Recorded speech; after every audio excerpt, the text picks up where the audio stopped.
Salut tout le monde, Malo à la ferme.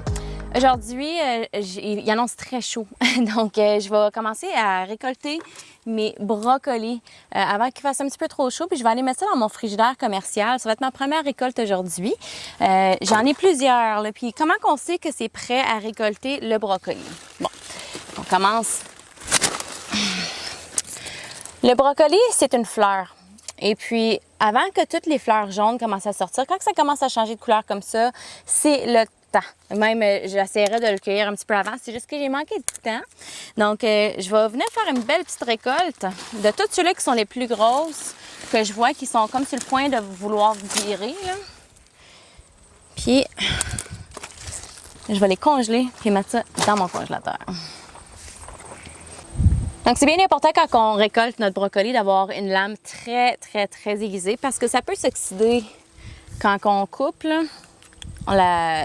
C'est quand même très épais, très gros. C'est pour ça que je vais d'un coup très franc. Et puis, ça le coupe. C'est ça. Fait que moi, j'en ai laissé un petit peu. Pas énorme, mais juste assez pour en laisser repousser parce qu'au long de la tige, il va y avoir des rechutes, là. Ils vont pousser encore. Puis moi, je les laisse là parce que je ne replante pas rien ici. Donc, ça va être intéressant de voir jusqu'à quel point que je vais pouvoir en avoir. Donc, j'ai récolté un panier complet. Un panier complet de brocoli. Je vais aller le peser tout de suite. Ça va être ma première récolte. Donc, c'est ça dans ma brouette. Je me fais souvent demander comment que je fais pour avoir des gros brocolis comme que j'ai ici et puis des gros choux-fleurs. Tu sais, dans les climats plus chauds, des fois, c'est un petit peu difficile parce qu'avec la chaleur, ben ils montent en graines, un petit peu comme celui-là. J'en ai juste un qui a monté en graines cette année. Mon truc, c'est vraiment d'essayer de les partir le plus tôt que je peux puis le plus petit. Donc, si vous plantez des petits brocolis, vous allez avoir des grosses récoltes. C'est comme le contraire avec les oignons. Si vous en plantez des gros, vous allez avoir des grosses récoltes. Brocoli, c'est petit. Vous voulez vraiment que la racine s'installe dans le sol et non dans le godet.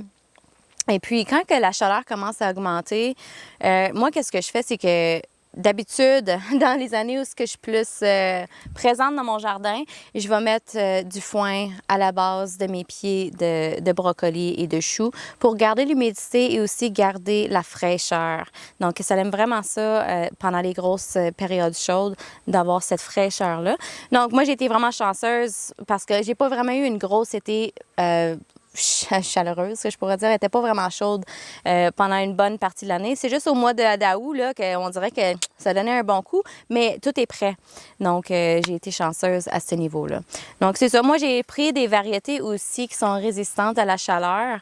Donc, le F1 hybride que j'ai pris chez WH Perron.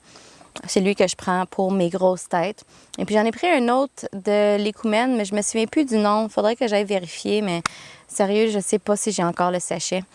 Donc, le goût est super bon, est excellent.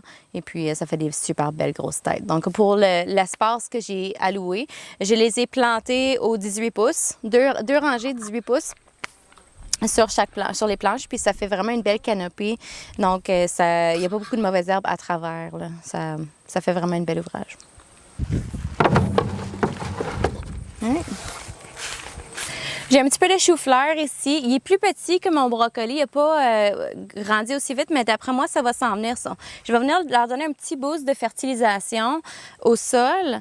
Et puis, je vais venir les traiter avec du BT parce que j'ai beaucoup de chenilles dans mon chou-fleur.